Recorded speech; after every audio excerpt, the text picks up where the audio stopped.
देखिए कि लेफ्टिनेंट साहब, यही कहानी खत्म हुई थी अपनी, कि लेफ्टिनेंट साहब जो है वो जैसे आए थे तो मार्टिन हेनरी जो बंदूक थी लहना सिंह के पास, उसने क्या किया कि उससे उसको लेफ्टिनेंट साहब को ठोक दिया और उसको मार दिया। लेकिन ये लेफ्टिनेंट साहब जो आया था वो सबके सबके कोड वर्ड थी। जैसे बंदूक चली, इधर से कितने 70 जर्मन आए, इधर से 70 जर्मनों ने आक्रमण किया और उधर से उन्होंने किया। लेकिन उधर से तो कौन था? सूबेदार। तो सूबेदार बराबर टक्कर ले रहा था उनसे, और इधर कौन ले रहा था? इधर लहना सिंह बराबर टक्कर ले रहा था 70 से। तो 70 में से 63 जर्मनों को मारा, 63। और भारत के लोग जो हैं आर्मी के जवान, वो कितने मरे दिखाए हैं? 15। कि 70 में से 63 मार दिए, और 63 मारने के बाद हमारे भारतीय लोग कितने मरे? 15। अब जिस तरह से जो बात हुई है कि यहाँ इस लड़ाई में सूबेदार के कंधे में भी गोली लगी है, उसके कंधे में होके गोली निकल गई। अब जो युद्ध हुआ है, और युद्ध में 70 जर्मन मारे हैं, जैसे दिया है सत श्री अकाल है, जिस तरह से सिख लोग आगे बढ़े हैं, आवाज़ देते और युद्ध किया है। तो एक गोली किसके लगी है? लहना सिंह की पसली में लगी है। लहना सिंह कोई बात नहीं, फसली में लगी है। तो लहना सिंह ने क्या किया कि जो खंडक की खाई थी, खंडक खाई है ना, उसमें जो मिट्टी है, उस मिट्टी को लिया और अपनी पसलियों में बांध लिया उसको, और जोर से बांध दिया, और हिम्मत और जज्बे के साथ मतलब बात करता रहा। तो इधर 2-2 मील तक बम धमाके और उनकी आवाज़ गई है। वहाँ से तुरंत क्या आई है? गाड़ी, डॉक्टर आए हैं। डॉक्टरों ने देखा है, वहाँ के लोगों को संभाला है, और उनको लेकर फिर जो गाड़ी है ना, वो गाड़ी चली गई है। तो सूबेदार छोड़ना नहीं चाहता है, किसको? लहना सिंह को। लहना सिंह से कहता है कि नहीं, तुम्हें मैं अभी लेके चलूँगा हॉस्पिटल, क्योंकि अगर तू नहीं होता तो हम आज नहीं बच पाते, कि ये तुम्हारी बदौलत है कि तुमने हम सबको बचा लिया।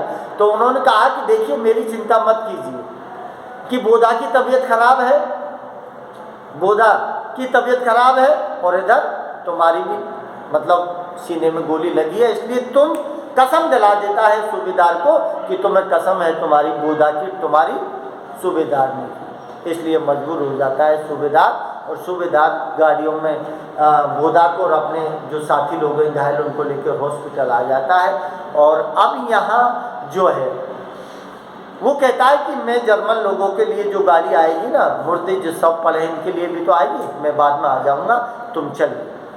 तो यहाँ फिर परेशान होता है, और वो खड़ा था लेकिन अब वो गिर जाता है, लेट जाता है। और वजीरा सिंह जो है विदूषक था कंपनी का, उस वजीरा सिंह के घुटने पर सिर रख लेता है और कहता है कि वजीरा मुझे पानी पिला दे, पानी पिला दे। तो पानी पिलाता है। वजीरा जो है भाई उसका साथी है, साथ में रहें। तो जिस तरह से घबरा रहा है, बेचैन हो रहा है लहना सिंह, तो अब इसके मरने से पहले अपन कहते हैं कि मरने से पहले सारी चीज़ क्लियर तस्वीर आ जाती है सामने कि क्या हुआ जीवन में, क्या घटना घटित हुई। तो ठीक इसी तरह से लहना सिंह के पूरी फिल्म चलती है दिमाग में। तो अब इसमें जो दिया है कि मैं एक बार बीच में कहाँ गया था, जैसे कहा है कि वो अमृतसर का बाजार, वो लड़की, सारी बात आई है अब लास्ट में 5वें में कि अमृतसर का बाजार, वो लड़की तेरी कुड़माई हो गई, धत कह के भाग गई। और ये सारी चीज़ें क्या आ रही हैं, बार बार रिपीट हो रही हैं उसके दिमाग में। जैसे उसने कहा है कि मैं बीच में छुट्टी लेके गया था घर, और मुझे कुछ ज़मीन से संबंधित मुकदमे चल रहे थे, उनको देखभाल करने के लिए मुझे जाना था, मैं गया था। तो उसी टाइम जो इसके कौन है, सूबेदार साहब हैं, वो भी छुट्टी लेके गए थे। लेकिन फौज में कब ऑर्डर कैंसिल हो जाता है कुछ नहीं कह सकते। तो कहता है कि मैं गया और मैंने कहा था सूबेदार से कि सूबेदार मुझे पता नहीं था कि सूबेदारनी ये कौन है, लेकिन मैंने तो एक बड़े होने के नाते, सूबेदार बड़े थे तो मैंने कहा था कि सूबेदारनी को मेरा क्या लिखना, मतलब चरण स्पर्श लिखना, धूप लिखना। तो उन्होंने कहा कि यार ऐसा है लैला सिंह कि तू जब आए ना तो तू ही सब कुछ कह देगा। बोले मेरे कहाँ होना, बोल छुट्टी जा रहा है तू, तो छुट्टी गया। अब ये छुट्टी लेने के बाद सूबेदार जो है ना, ये भी बोधा को लेके गाँव आ गया। अब अचानक फिर इनको क्या आती है कि फ्रांस में फिर युद्ध छिड़ा है और फिर भारत देश की सेना को फ्रांस की तरफ से बुलाया है, तो लामबंद हो गई। इसका मतलब लाम पे हो गई फौज, बोले इसका मतलब रेडी है, तो छुट्टी कैंसिल।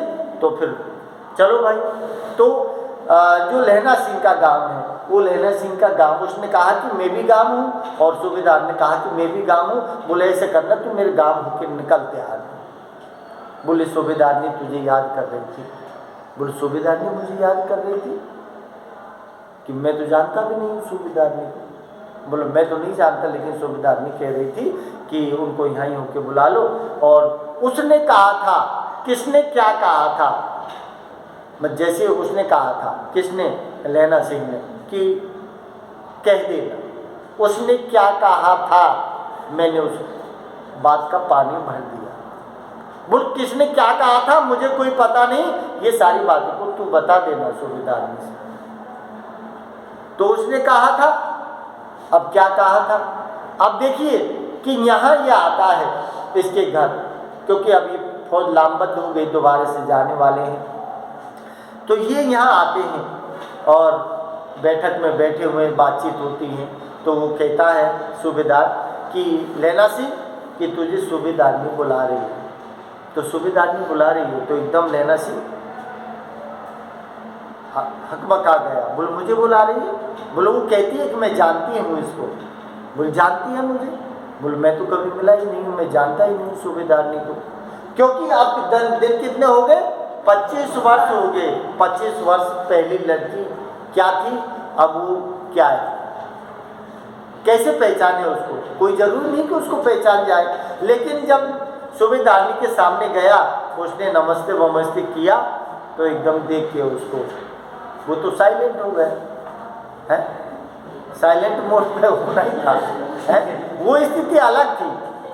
तो जैसे उसने दिया है कि अब चुप, बोल मुझे पहचाना, सूबेदारनी जो होरा नाम था उसका, तो उसने कहा कि मुझे पहचाना। बोल मैं तो नहीं पहचाना, क्योंकि भाई 25 साल बाद तो बहुत कुछ परिवर्तन हो जाता है रंग रूप में। तो उसने कहा कि मुझे नहीं पहचाना। बोले नहीं। तो फिर वहाँ वो शब्द याद दिलाए, तेरी कुड़माई हो गई। बोल दत्त, तो एकदम करंट सा लगा उसके एकदम लैला सिंह को करंट लगा। बोलो हो रहा? बोला हाँ। तो एकदम चुप हो गए। अब उसने क्या कहा है, उसने कहा था, कहानी का शीर्षक रखा है होरा ने क्या कहा था, क्योंकि शीर्षक क्या है, उसने कहा था। अब यहाँ जो बोला है सूबेदार इससे, लैला सिंह से क्या बोला था होरा ने? होरा ने बोला था कि मेरे 4 बच्चे हुए थे। मतलब वो बता रही है कि 4 बच्चे हुए थे, 3 मर गए, 1 बचा था। 3 मर गए, 1 बचा था। तो फिर मेरा आदमी भी फौज में और मेरा बेटा भी फौज में अगली साल भर्ती हो गया, और मैं अकेली हूँ। मैं तो ये कहती हूँ सरकार से कि एक बैरवानी की फौज बढ़ा दो है। नहीं, ये बोला है खुद सूबेदारनी ने बोला है ये बात, कि मैं ये कहती हूँ सरकार से कि भाई बच्चा फौज में, मेरा आदमी फौज में, तो मैं यहाँ अकेली पड़ी पड़ी काट लूँ, कि एक बैरवानी की फौज बढ़ा दे, जिससे हम भी उनके साथ साथ लड़ते रहें। क्योंकि अकेला मुझे, मतलब मेरी किस्मत में तो क्या लिखा है कि कोई गारंटी नहीं कि ये लोग कब क्या हो जाए। इसलिए मैं तेरे से निवेदन करती हूँ और भिक्षा मांगती हूँ, और इतना कह के उसके आगे झोली फैला देती है। उसने कहा था, तो होरा ने कहा था, उसके आगे झोली फैला देती है, किसके? लैला सिंह की। और उससे कहती है कि मैं वचन चाहती हूँ तेरे से कि मेरे सूबेदार और मेरे बोधा सिंह को कुछ नहीं, क्योंकि मेरा जीवन उन्हीं के ऊपर आधारित है कि उनको कुछ न हो। क्यों? वो याद दिलाती है उसको पुरानी बात कि तुझे पता है कि तूने बम्बू काटे लाके अमृतसर में जो एक तांगा घोड़ा आ रहा था तो गलती से मैं उसके नीचे गिर गई थी, तो तूने क्या किया था मुझे कि खुद गिर गया उसके, लेकिन मुझे बचा के दुकान पर ऊपर बैठा दिया। तो याद रखना वो बात कि जैसे तूने मेरे जीवन बचाया था ना पहले, उसी तरह से आज मैं क्या मांगती हूँ, तेरे से फिर भिक्षा मांग रही हूँ। और आंचल पहला देती है लैला सिंह के सामने, तो लैला सिंह एकदम गमगीन हो जाता है और वो कहता है कि ठीक है, चिंता मत करो, चाहे मेरी जान की बाजी लग जाए, लेकिन तेरा बोधा सिंह, तेरा सूबेदार, उसको कुछ नहीं हो जाए। इसीलिए खुद मरा था, सूबेदार और बोधा सिंह को से बचा दिया था। यही कारण था, यही कहा था उसने कहा था। तो होरा ने कहा था उससे कि मैं भिक्षा मांगती हूँ और आंचल फैलाती हूँ तेरे सामने कि जैसे बचपन में मुझे बचाया था ना, ऐसे ही तुम मेरे बेटा और मेरे पति की भी रक्षा करना। तो यही प्रण पालन था, यही त्याग था, यही बचपन का प्रेम ने त्याग की तरफ बढ़ाया था लैला सिंह को।